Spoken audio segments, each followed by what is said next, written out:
Hello, wrestling fans, and welcome to Wrestler Weekly Presents. I'm your host, Scottie Richardson, back for another week and another episode here in Raleigh, North Carolina.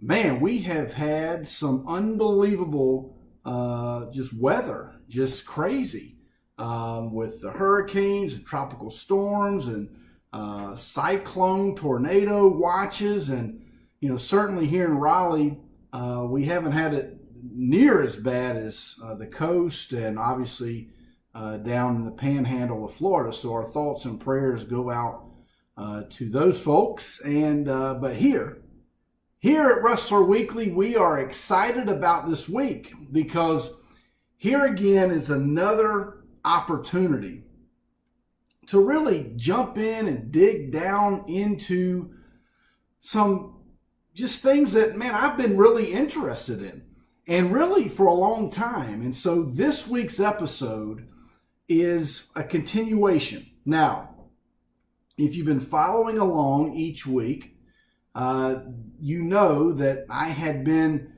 kind of promoting and marketing a little bit this week's episode to have my good friend who was on last season, George Napolitano, was supposed to be on this week, but he's got some scheduling issues and we just could not connect. We've tried for the past few weeks, but could not connect. And so we're going to get George on, but for this week, I'm going to have my good buddy Mike Leotis of Wrestler Weekly to join me as we kind of go through and peel back the onion on this episode. And so we'll talk about the theme of what we're doing once I get Mike on the phone. But first, as you know, we always open the show with a segment where we talk about a little bit of vinyl records. And so I'm bringing this one to you this week. I have been big time back into this band lately. I actually had to talk with my other partner at Wrestler Weekly, my brother Reggie, about this band and just how, it just seems that when you talk about American bands, as great as legendary as Aerosmith is, they're not talked about as much as I think they should be. Steven Tyler and Joe Perry and the boys, but this one comes from 1973, debut album with Mama Ken, Dream On, Make It, Walking the Dog, just a classic album for you Aerosmith fans. You can pick this one up from my good buddy Alex at Raw Records here in Raleigh. Stay tuned at the end of the show during the credit phase. You will see Alex's number and he will pick this up. You can pick this up from Alex. And he does ship, PayPal and ship. So check out Alex here in Raleigh at Raw Records. And now let's get Mike on the phone and we will get to this week's topic because I know you're going to like it.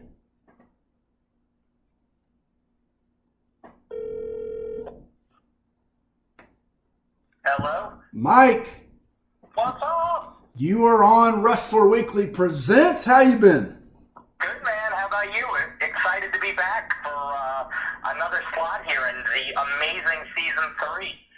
Yeah, I was just telling our fans that, I couldn't think of a better pinch hitter for George Napolitano than Mike Leotis. So I appreciate that. Just to be mentioned in the same sentence as George is quite an honor. So, all right, so I haven't told the fans yet this week's topic. As you know, we were going to have a part 2 to my episode 2, which was Super Bowl of Wrestling. As you know, fans, and Mike, as you know, I'm in that ready to put idea to we used to say pen to paper, but now in the technology world, we put idea to laptop. And so, and so I'm looking forward to finishing out 2018 and having that book completely done. And then, as you know, the process starts with editors and rewrites and formatting and graphic design and all the stuff that goes into writing a book. Yeah. I wish it was just about the content, but there's just so much more to it. Oh, absolutely. So this week's episode, if you have been following along, and someone, if you were to, someone were to ask you, okay, Scottie wrote Family Bacon Wrestling, which is right here. You can pick this up on Amazon.com, and that will be shipped to you quickly. And as you know, I'm working on Belt versus Belt, the most historic match in our time. And I'm going to put up a couple mags here, Mike, as I talk about this. Let's see, what did I do with it? I've got such a stack of mags here, Mike. It's unbelievable. All right, so there's that one. But Harley race versus Superstar Billy Graham. We're going to talk briefly about that. I went into major in-depth on episode 2, so you can go back and check that out. But the last chapter in my upcoming book, I'm going to talk about the other belt versus belt matches, and it's going to be a little bit of a teaser because book number 3 is going to be talking about belts.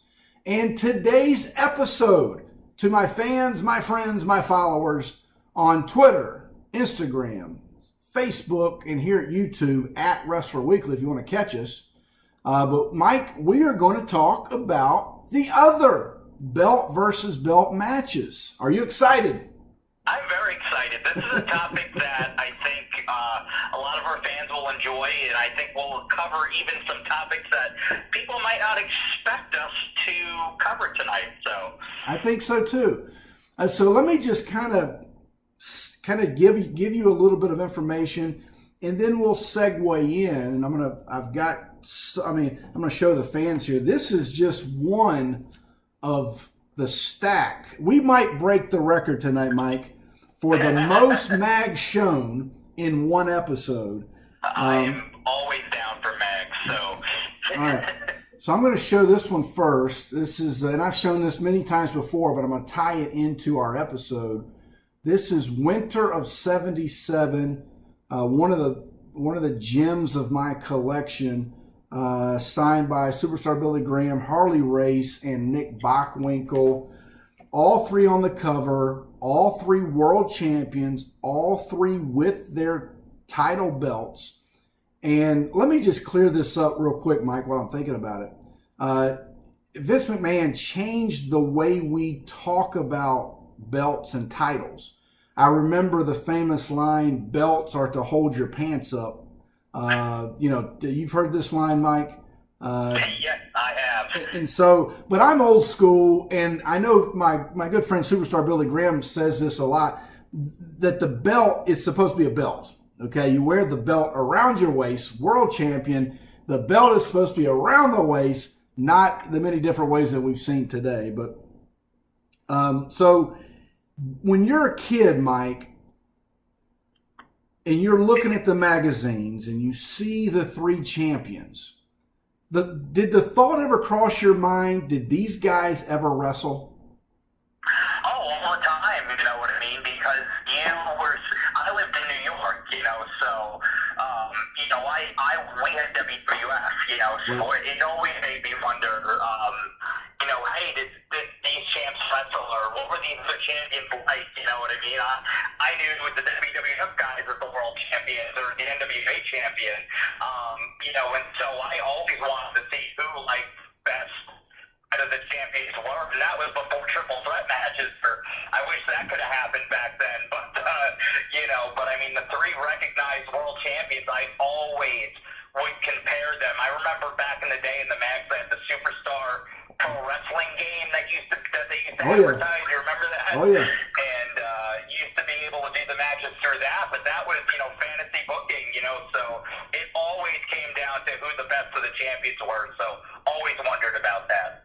All right, so this mag, Winter of '77, has the 3 champions on the cover, and then, as you know, it happened. And if you go to May of '78, and again, episode 2, I go into major study on this, but here is Harley Race and Superstar Billy Graham on the cover, both with their belts, and fitting. It says here, the most important match of our time. As you know, the book I'm writing, I even took it a step further, the most historic match of our time.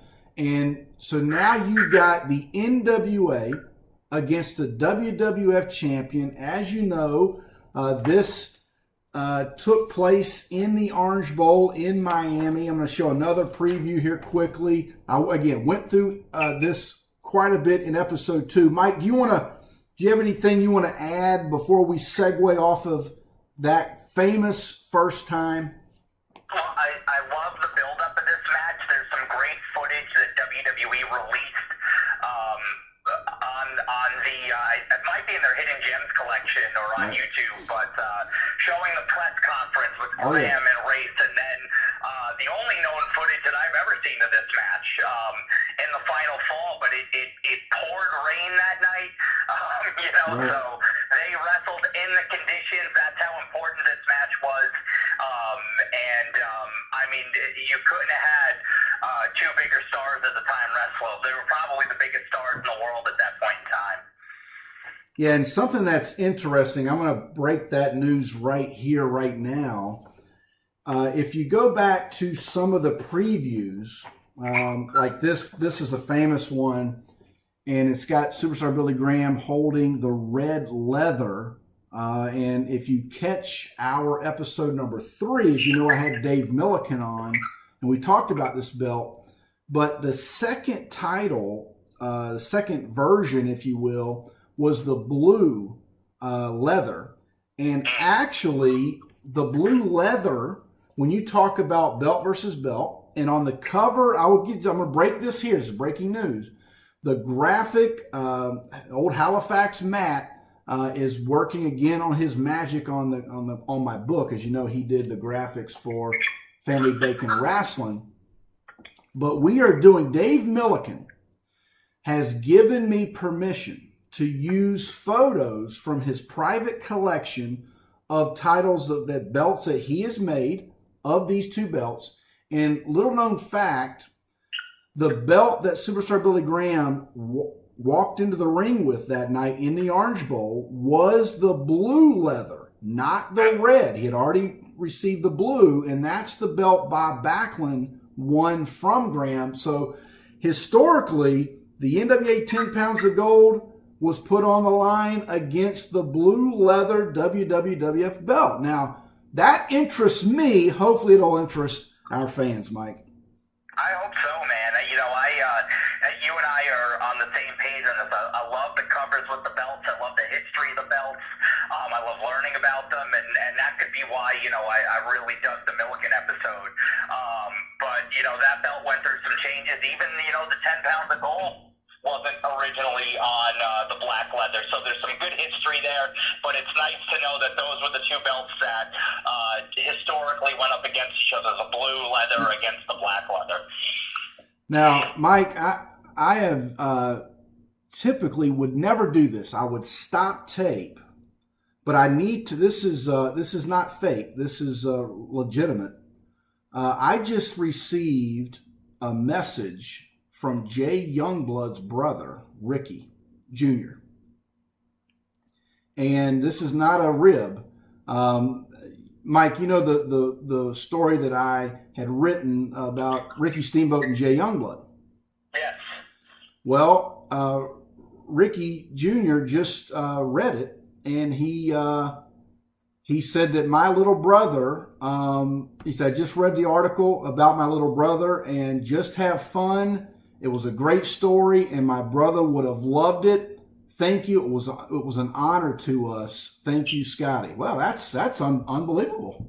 That's really cool. That really, is really cool. That is fantastic.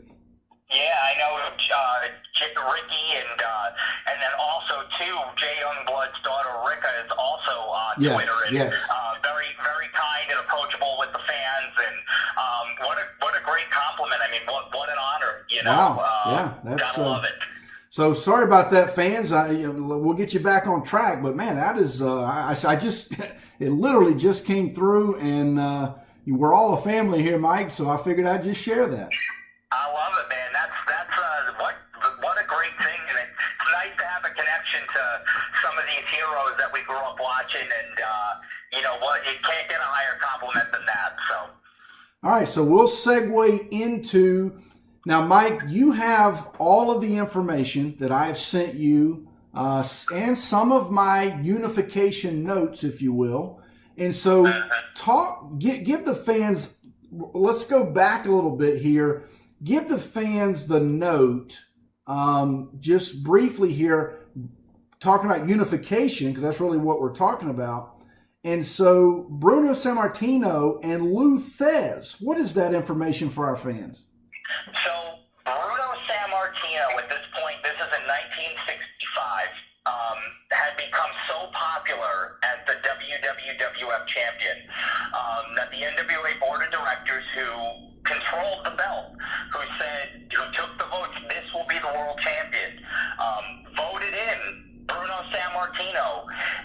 So you heard that correctly, to simultaneously hold the NWA and the WWF World Heavyweight Championships. Bruno had to pass due to the fact that he would have to wrestle for months at a time straight without time off.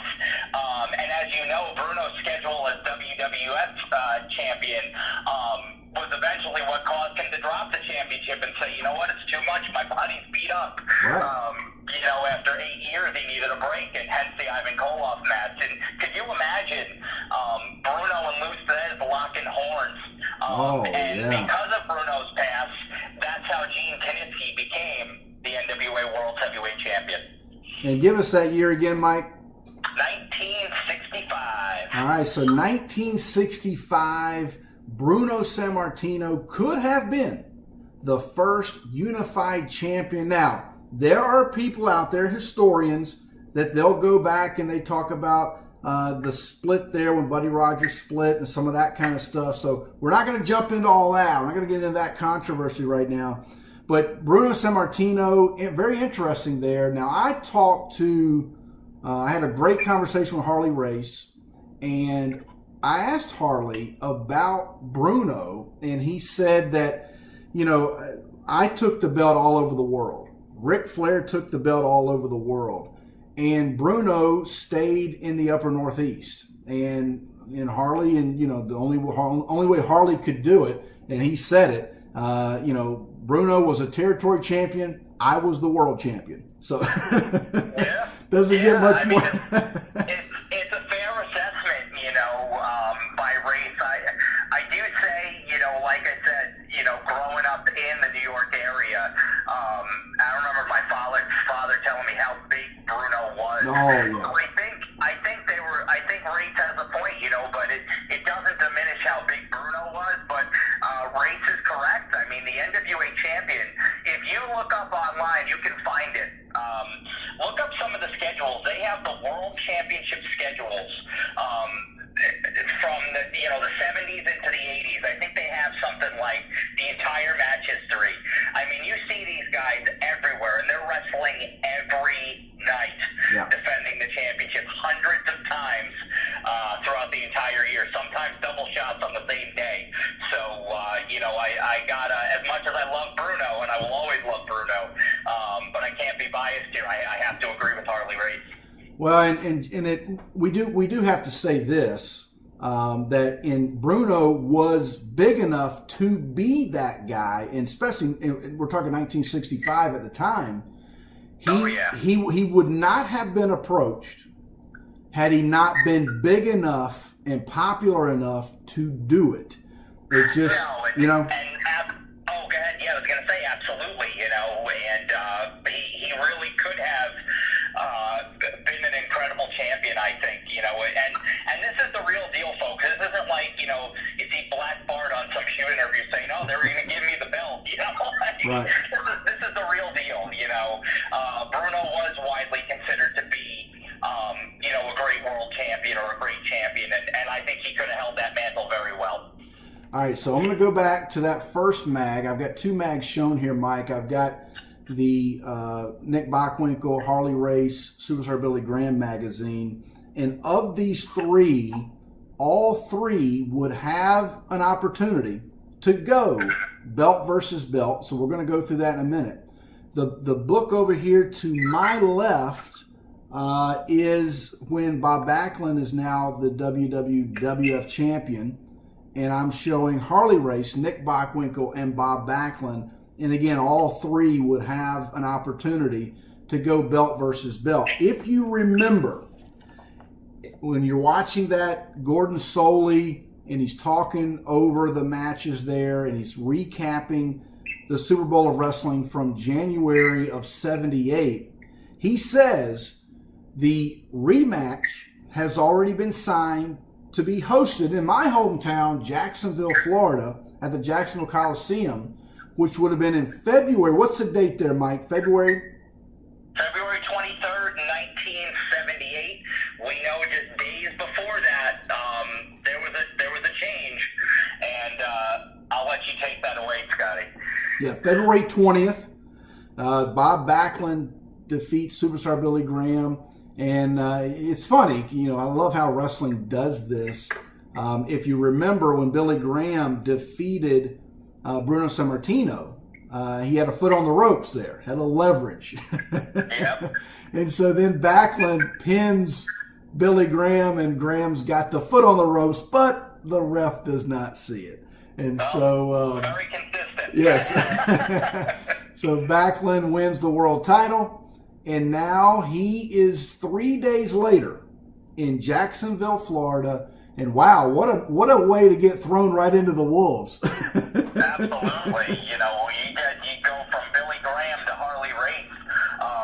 When Bob Backlund is the common denominator here, we're going to talk a lot about Bob, but, a 60-minute draw in Jacksonville, Florida. What a way to get indoctrinated. Not the first time they had wrestled. They had wrestled in St. Louis. I believe that was during the time Backlund was the Missouri State champion. Race was not the NWA champion at that time, but Race now the NWA champion, and they go title unification. Jacksonville, Florida, February 23rd, 78. Now that would have been, let's see, Mike, let me do my math here. So that's 1978. I would have been 5 years old, not yet turned 6. And so, and we had not moved to Jacksonville yet, by the way. We didn't move till 1981. But still, my hometown of Jacksonville, Florida, hosted that match. And these guys would hook up not once, belt versus belt, Mike, but 5 different matches. And I'm going to give some statistics. I'm a stats guy as a basketball coach, as you know. And we're going to go through this in detail, but just to give you the stats. Bob, let me give the stat, Mike. Bob Backlund, 6 times he's wrestled that belt versus belt. And Harley Race, how many times, Mike? 4 times against Harley Race, ranging from, you have a match in October of 78, the 29th, which was Orlando, Florida, which goes to a draw. He then wrestles Race again 2 more times, in 1980 in the fall, one at Madison Square Garden, which you can catch on the WWE Network, and then again at the St. Louis Kiel, the legendary Kiel, some great buildings that these matches took place at. And you had DQs, you had 2 draws, and then a win for each by disqualification in the 1980 matches. So now, I went back and watched in preparation of the show. I picked up the 1980 match. Now that would have been the 3rd time, Mike. Yeah. September 22nd, 1980. All right, so 3rd time that these guys hook up. This is now in Madison Square Garden. And what a great match, because you had the fanfare. I mean, obviously it's Madison Square Garden. The crowd was into it. Here's Harley Race bringing the 10 pounds of gold to the upper Northeast, to the backyard of the WWF. Yeah. And these guys, they're going at it, but both get busted open. And Mike, I'm going to take this opportunity, and I'm going to show some Backlund mags, and let's kind of park right here for a second, because one of the things that gets you and I riled up the most is when people forget how good that Bob Backlund was in that period of time. I think fans remember the 1994 version of Bob Backlund, who coincidentally won a world championship at that age. But, you know, people remember Mr. Backlund and the goofy heel guy, and people seem to only remember from the first reign the end of Backlund's reign when he was losing the belt to the Iron Sheik, and that the fans had kind of turned and soured on Bob a little bit. Yeah. But remember, before that, Backlund had to reign for 6 years before that happened. Backlund, like any other act, got stale at the end. It was time for a change. Yep. But Bob successfully held the belt for 6 years. Defended it against everybody. Match of the year in 1980 against Ken Patera, Texas Death Match. Bob might have been the All-American boy, but he bled like any NWA champion bled. He sought it out. He could not just only wrestle. He was a powerhouse, Bob Backlund. Not as big in bulk as Bruno, but man, you remember when he used to lift the guy up? I remember him doing it in lots of matches against Ivan Koloff and Don Morocco, where they would start out in the hammerlock position, and then it would go down to the ground, and Bob would muscle the guys up onto his shoulder. Unbelievable strength the man had. So we are ardent Bob Backlund supporters here. And if you haven't seen anything from his earlier reigns, from his earliest WWF Championship reign, you're missing out, because Bob Backlund was an incredible performer. Yeah, it's funny because during that match with Harley, as you know, he was managed by Arnold Skolin, and Arnold the match is over. We're waiting on the specifics. The ring announcer, the mic comes down in the middle of the ring from the ceiling, and just classic Madison Square Garden feel.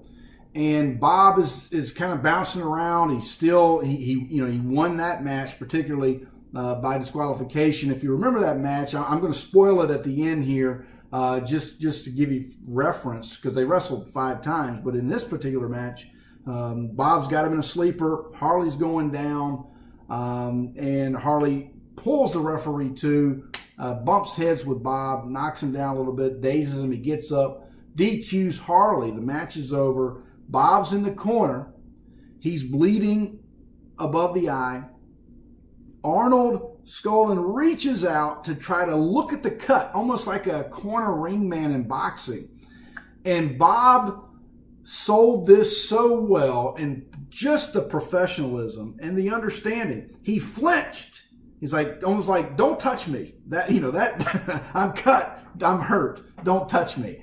And it was just perfect. And that's really the things, and I talked about this during the Steamboat Flair episode. The little things in the psychology of professional wrestling are the things that I just love the most, Mike. Well, it adds that realism, you know. We love the era of kayfabe. Oh, yeah. And even now, you know, you see guys telling stories with facial expressions. And somebody who I could liken it is Charlotte Flair. Charlotte Flair, to me, has some of the best facials. Yes. During a match, because I think she gets it. She understands that this is supposed to be a physical struggle, you know, and even though, we all know it's a work and all that, you want it to feel like a real athletic contest. You want to buy into the emotions. You want to buy into these characters, and that's what Bob was doing, and that's what Flair and Steamboat did so well. It was the fundamentals and the little things that go a long way in professional wrestling. Now, these guys wrestled 5 times. There were, that's correct, Mike? 5 times? 4 for Race and Backlund, actually. 4. Okay. The 4 fifth times. match would be the Race Graham. But Race and Backlund wrestled 4 times. 2 60-minute draws in the first 2. Those are the Florida matches. And then we come to Madison Square Garden in 1980, which Backlund wins by DQ, which you just mapped out. and then in the St. Louis, took the St. Louis, Missouri match at the Teal, Reese wins that by disqualification in a 2 out of 3 falls match. All right, in the middle, sandwiched in the middle of those 4 matches, let's go to 1979, and this is a match that not a lot of people know. It was covered in The Wrestler, August of 79. Here's a copy signed by Nick Bockwinkel. Tell us about that match, Mike. You have Nick Bockwinkel, AWA World Champion, Bob Backlund, WWF World Champion, at the historic Maple Leaf Gardens in Toronto. They go 40 minutes, just under 40 minutes, 39 minutes, 10 seconds. We have a double count out. Man, can you imagine the clinic that was put on here? I mean, 2 guys who from bell to bell could trade holds like anybody. And this to me seems like it would have been almost like a chess match. Who can make the best move? Wow, I mean, this would have been one I would have loved to have seen in person. Now, you've been in this arena, Mike? I've not been, but I stayed at the hotel next to it. Maple Leaf Gardens is renovated now. It's a little bit smaller, but it's still used for college hockey. But as you know, I'm an ardent lover of the city of Toronto. Have been there and just love the city, love the culture, love the people, and what a great history rather of this city with pro wrestling.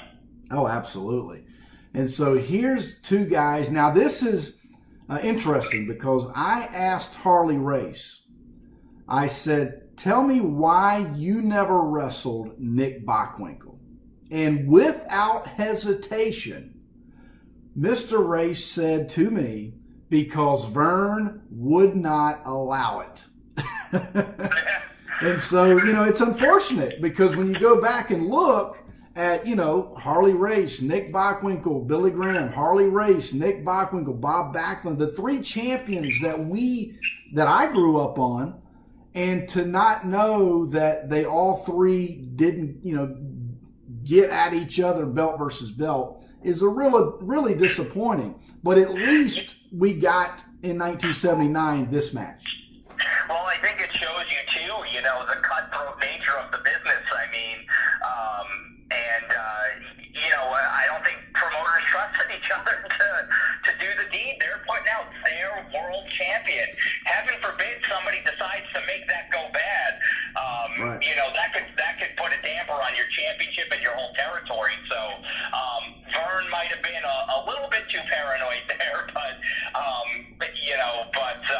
yeah, it was a shame that we didn't get to see a Bockwinkel race match.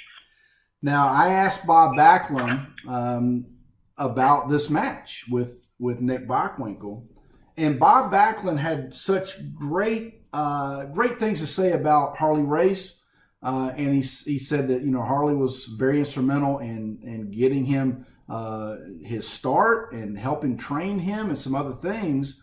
But he told me the 2 matches, Bob told me, the 2 matches he had with Harley Race, if it wasn't for those matches, he would have never been able to do what he did in the ring versus Nick Bockwinkel. He needed those 2 with Harley to set up, and I thought that was very interesting. Yeah, I think you take a look back at the marks that all 3 of these guys made. So it's always interesting to hear the marks that they made on each other. Really, really cool stuff when you get to the nitty gritty and hear some of the information on what was behind some of these great events. All right, so next, it's kind of the end of an era, if you will. Harley Race is kind of fading away there a little bit as world champ. Superstar Billy Graham obviously is gone. Bob Backlund is still around, and he has one more match against who, Mike? He has one more match against Nebraska Mike's favorite wrestler, the Nature Boy, Ric Flair, the NWA World Champion, July 4th, 1982 at the legendary Atlanta Omni. And this match was cool because it was built up on Georgia television, not mentioned at all on WWF television, but this match wasn't shown on TV, but it was hyped pretty well on Georgia Championship Wrestling. Yeah, and so I'm showing quite a few things here, Mike, because I really love this. And, and I'm going to say this real quick while I'm thinking about it. These actual matches were not, you're probably not going to ever see them on a list of the top 10 matches of all time, as far as in-ring and just the fireworks and all that kind of stuff. It was the romance. It was the the romanticizing of belt versus belt, world champ versus world champ. And here we go now, 1982, 4th of July, speaking of fireworks, in the Omni in Atlanta. And I've got a Japanese magazine here, Mike. When you watch the playback, you're going to really love this. But I'm going to show the fans, because there's quite a few pictures of this. And Gordon Soley is on the cover with Ric Flair and with Bob Backlund. And I remember this promo so well. Yeah. Both guys were just professional. They built up this match. And I remember Ric Flair was talking on his podcast when he had it with Conrad Thompson. Rick said that, the match itself, it was a 60-minute match. And it wasn't,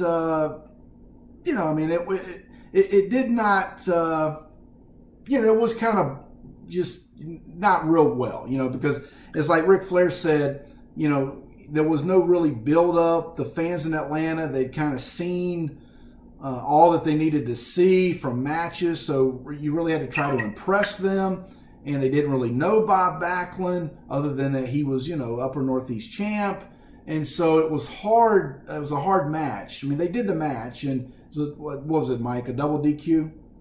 Double DQ, by all accounts from people there that I've read, was that, it wasn't the greatest of matches, but I think, like you said, it's about the romance of the belt versus belt and seeing the belts and seeing these two champions go at it. But yeah, I think it hurt not having dual promotion. Not that there was national coverage anyway, but if they would have built this up and it would have gotten the build up of a Race Graham, I think this could have been an epic encounter.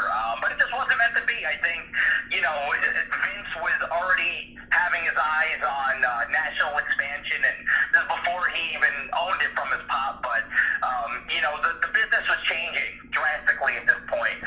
So there, probably wasn't going to be a lot of give on either side. All right, so I'm showing a photo signed by our good friend Scrappy McGowan. Scrappy McGowan. So tell us that story you had, Mike. So as most wrestling fans can relate, and digital media people and all that, I love this picture, but I love this picture so much, the picture with Scrappy with both belts and Flair and Backlund circling, it is actually the background on my Xbox. So whenever I turn that on, either to watch the network or just chill out with the game for a little bit, maybe perhaps the Woo edition of WWE 2K19, there he is, Scrappy McGowan, front and center, with the 10 pounds of gold and the beautiful blue WWF Championship belt. Now, when I talked to Scrappy about this, I told him that I was writing a future book about this, and he said, now you need to write this down. This is the very first time a referee held both world titles the way I held them. Now, I did not really get what he said other than just the premise until, Mike, I went back and watched the Harley Race Bob Backlund match from Madison Square Garden, and I saw the referee hold both belts above his head. And then it hit me that, yes, Scrappy, the way you held them near your waist was the first time that anyone had ever done that. It was pure history, and that's why it is frozen in time on my Xbox. So there you go, a little Scrappy McGowan love tonight. On Wrestler Weekly Presents, that's a good deal.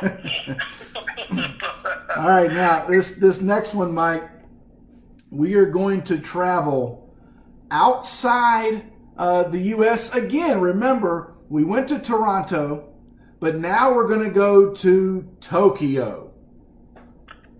We go to the Sumo Hall, October 2nd, 1985. NWA champion still Ric Flair facing AWA NWA champion Rick Martel.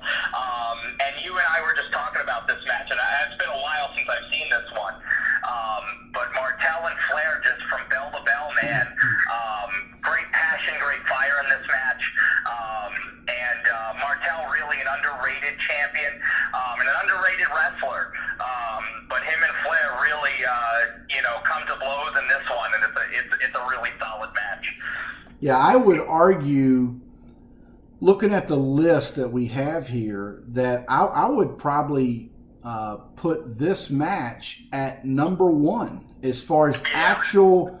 It's a great match. You can find it. It's on YouTube. I think it's on the network. But I went back and watched it in preparation for the show again. And, these guys went at it, man. There was false finishes. There were 2 counts galore. Both guys did their finisher, figure 4, top rope stuff. Flair did his selling like he normally does. And, it was great all the way around. I thought the best thing was the beginning of the match, the camaraderie as far as professionalism. They both shook hands. Matter of fact, that was in the middle of the match, Mike. They're kind of doing some holds, and Ric Flair really wrestled. You talk about wrestling. Ric Flair had some great moves in this match. And they went back and forth on a few moves, and they both jump up, they look at each other eye to eye, and they shake hands again. Just to show that respect, which, as you know, the Japanese fans love that. So this from top to bottom until the action went to the floor, I thought this was a fantastic match, belt versus belt. Oh, yeah. And it was always such pomp and circumstance for those championship matches in Japan.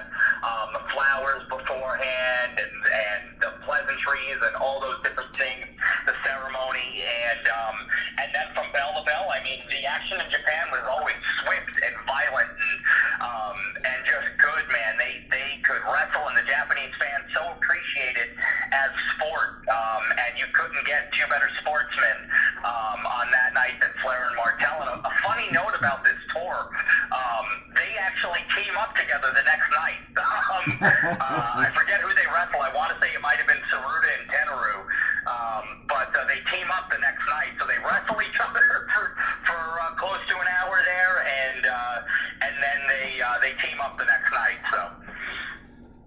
So talk about, when we're going to get into something here, but when you talk about Ric Flair and you look at this list, it's a short list, Mike, of when you talk about champion versus champion, very short list. Yeah. And there's some notable names that are missing from that list that we're going to talk about. But when you look at the names on that list, Superstar Billy Graham, Harley Race, Bob Backlund, Nick Bockwinkel, Ric Flair, and to know that Ric Flair had 2 matches in that series of belt versus belt. Bob Backlund, where he wrestled the WWF champion, actually at the time WWF champion, and then he wrestles the AWA champ. Let's look at some stats here, Mike. Bob Backlund wrestled the NWA champ and the AWA champ, so I believe those are the only 2 that wrestled both organizations. Yeah, Flair and Backlund, the only ones. Yep. Like I said, it would have been great just to have seen Race and Bockwinkel. You know what I mean? But it just wasn't meant to be. And I'm surprised too. I guess with Vern, being champion at different points in his career. I know it was Race and Backlund, but I guess Vern didn't want to put himself out there. That was before these matches really took place. But another name off this list that you would hope to see, but wouldn't, is Hulk Hogan. How great would a Hulk Hogan Ric Flair match have been and would have drawn at that point? That could have been dynamic. And then you also take a look at, Hogan and Race actually wrestled. Hogan challenged Race for the NWA Championship during one of Race's final reigns in St. Louis in 1983. So before Hogan would go into the WWF and become champ. So that's as close as we got on Hogan. Yeah, and speaking of that, I'm going to jump into that in just a second. But while I'm thinking about it again, 1973, I just had this conversation with Bill Pavlik, who also grew up in New York, but grew up in Bruno and Graham and Backlund territory. But Bill and I were talking about this 1973, Mike, on the same card. They didn't wrestle, but on the same card, it was the original Super Bowl of wrestling. A lot of people don't know this. The 1978 Super Bowl of Wrestling Graham Race was actually the second Super Bowl of Wrestling. 1973, Pedro Morales is the champion, and Vern Gagne is the AWA champ. They actually wrestle on the same card, but not against each other.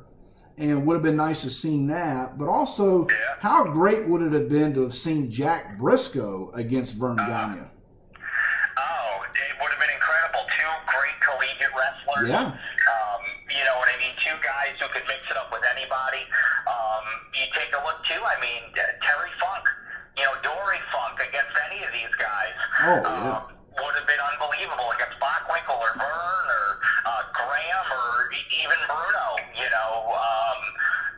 In New York we got to see Bruno and Pedro.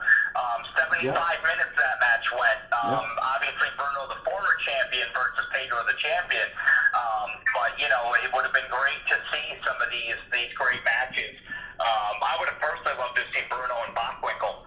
I think that could have been really something, So I think a lot of dream and fantasy booking that, thanks to video games and things like that, you could do today. But not the real deal, but still a fun thing that you could do today. But would have loved to have seen some of these great matches. Now, I put this out somewhere on social media, I don't know, yesterday or recently somewhere. But this is winter of '86. Ric Flair versus Hulk Hogan Superstar Dream Match. And there's both on the cover, both signed. And I'm going to show the fans my ticket stub, if you can see this. I actually saw these guys wrestle in January of '92, January the 3rd of 1992. Except that it wasn't belt versus belt, but I did get to watch the first time that anyone had seen them, at least for me as a kid, and this was just a house show. But could you imagine have seen these guys in 1986? Would have lit the world on fire, and I think, and it's funny, you take a look at all the results of these matches, no real clear-cut winners because you couldn't have the champion of a territory or a worldwide organization lose one of these matches. It would totally devalue your champion. Absolutely. So it's why a lot of times you see these other finishes because it was meant to keep both guys strong. But would have loved, even if it would have gone to a draw or a schmozz or a DQ with the Horsemen getting involved and all that, Hogan and Flair would have been dynamite at any arena in the world. Absolutely.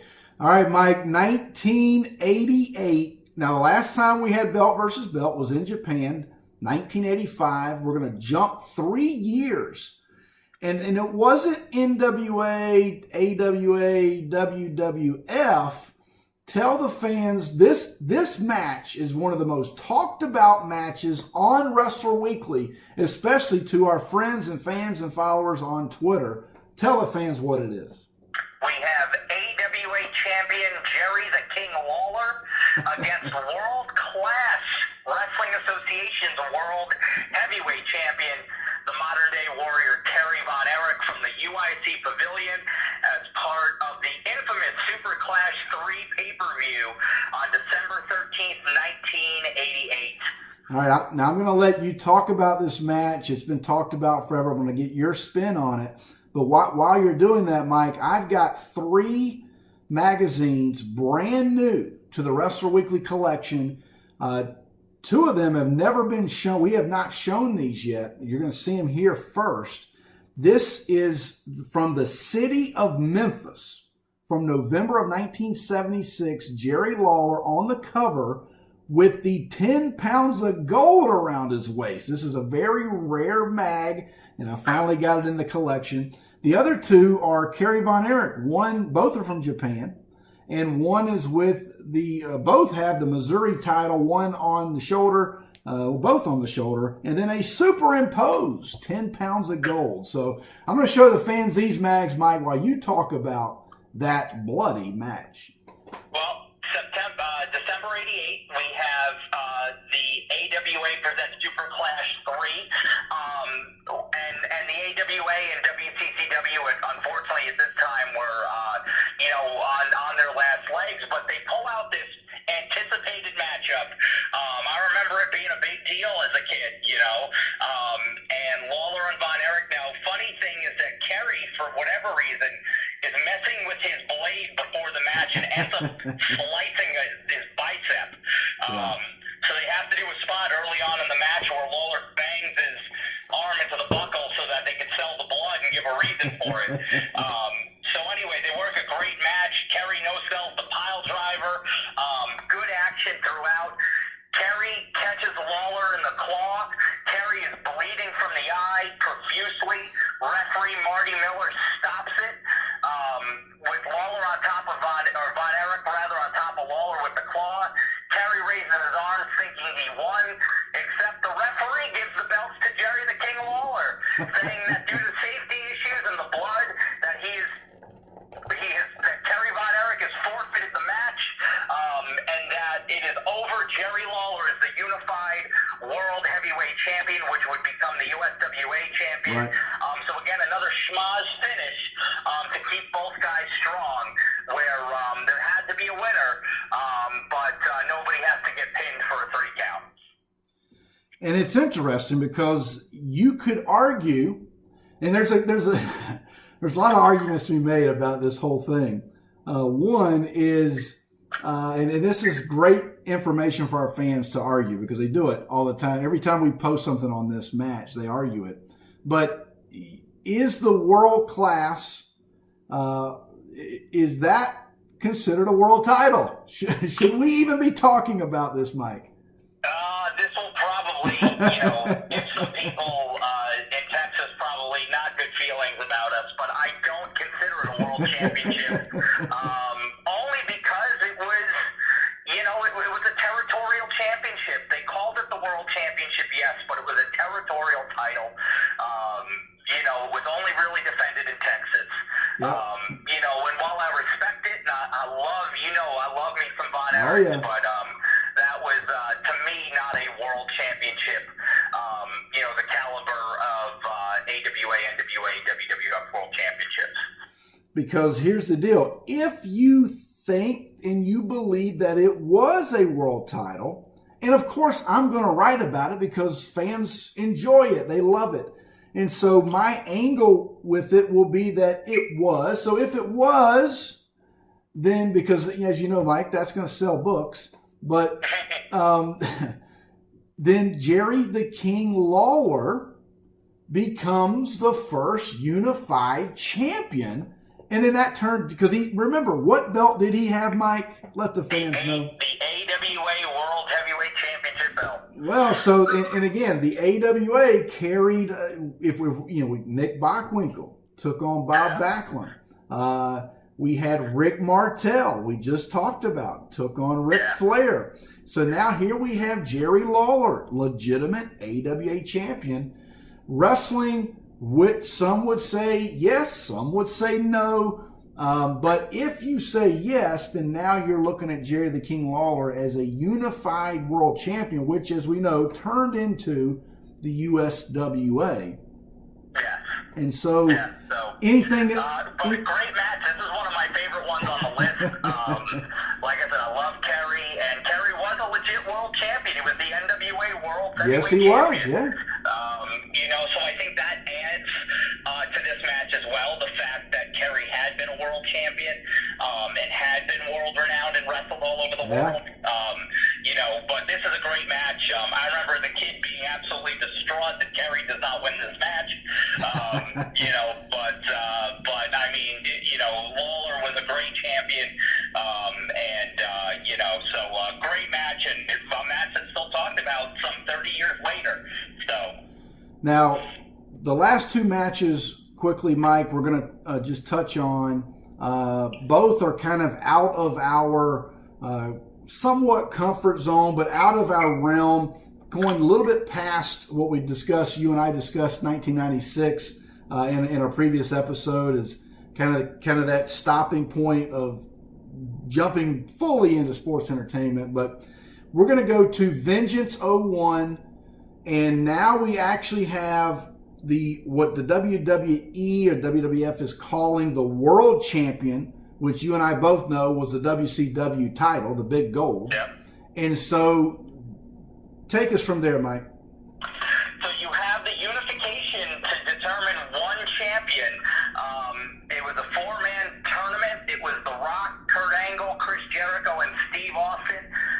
And surprisingly, I remember this surprising, nobody picked Chris Jericho to win this tournament. Yeah, nobody. And Chris Jericho comes out with probably the biggest night of his career. He himself still talks about it. The only man to defeat Stone Cold Steve Austin and The Rock in the same evening. Chris Jericho walks away, the only man to hold, or the first man rather, to hold the WWF and WCW championships simultaneously. Right.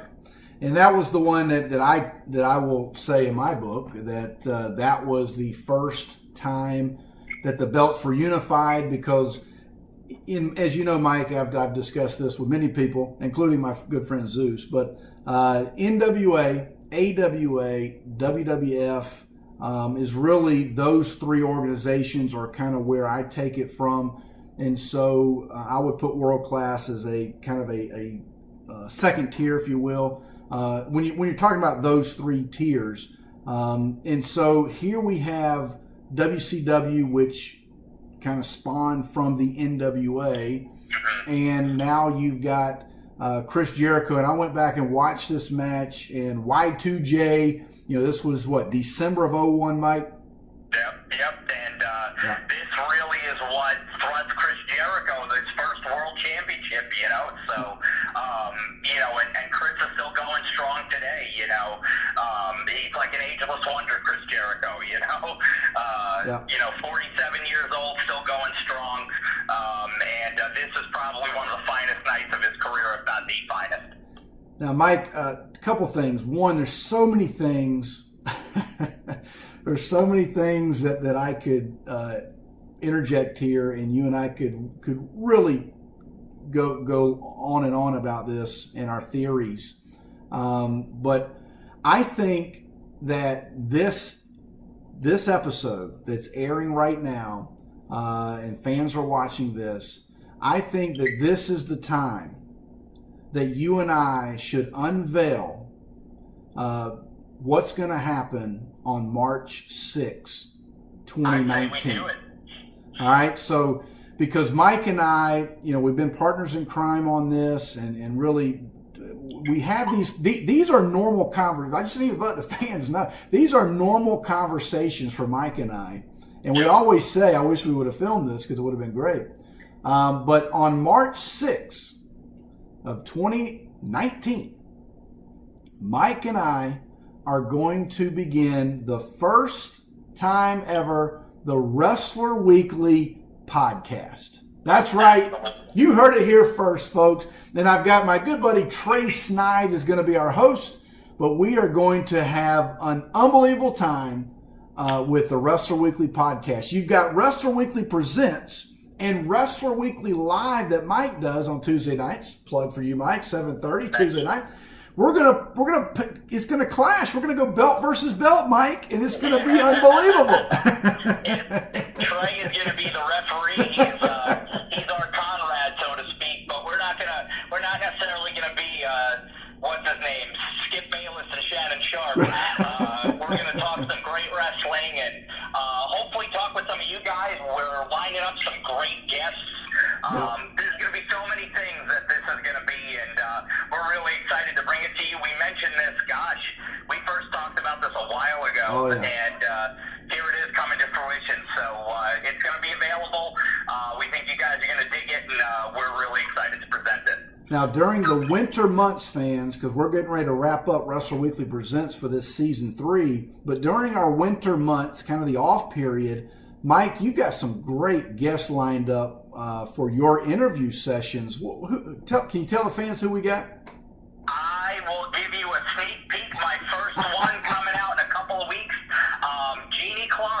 All right. Awesome from WCW. Awesome. Steve Austin's ex-wife, wife of Chris Adams.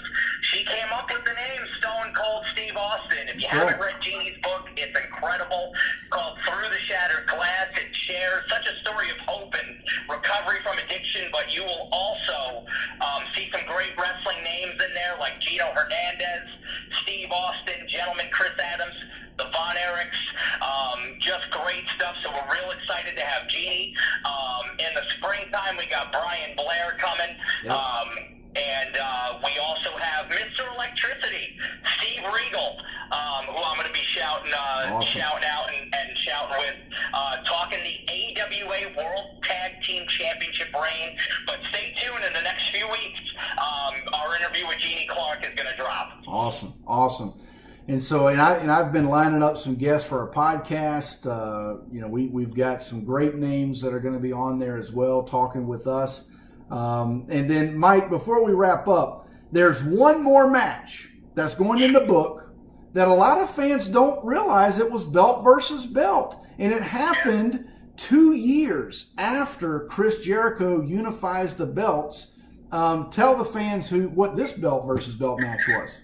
So this match happens in Auckland, New Zealand. This was World Wrestling All-Stars, the Australian promotion that was run. It was kind of not a predecessor, but after WCW, with the void that left.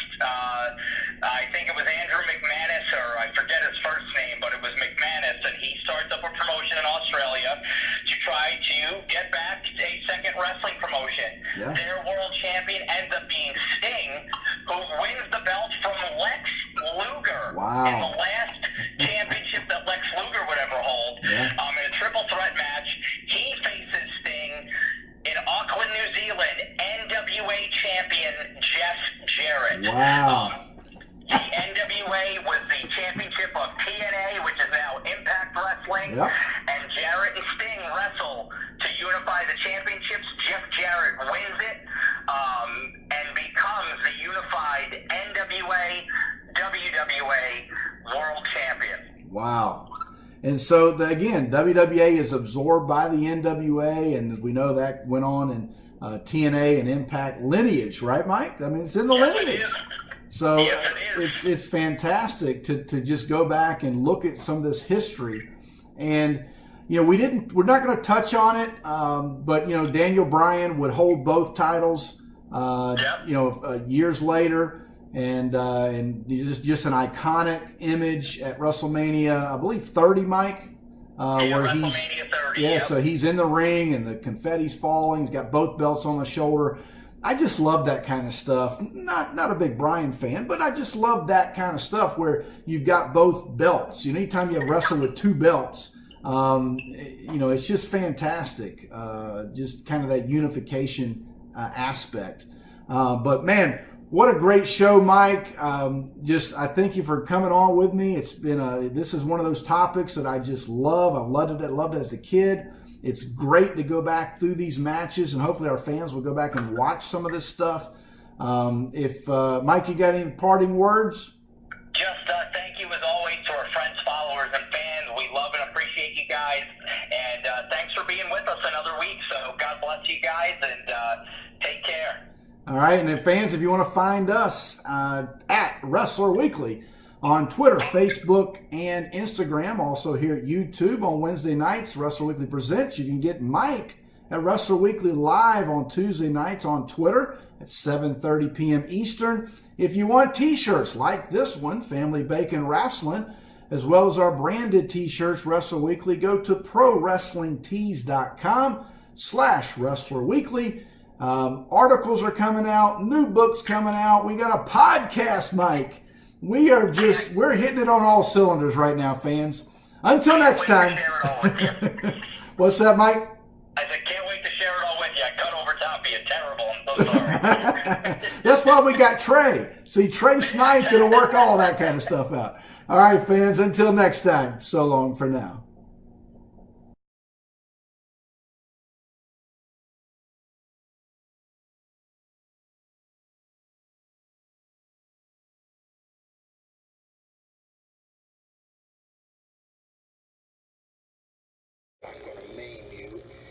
then I'm going after the person that conspired with you to put the world's heavyweight title on the line. Mulligan, there's nothing that I'm going to enjoy more than tormenting you until I decide, and when I decide to destroy you.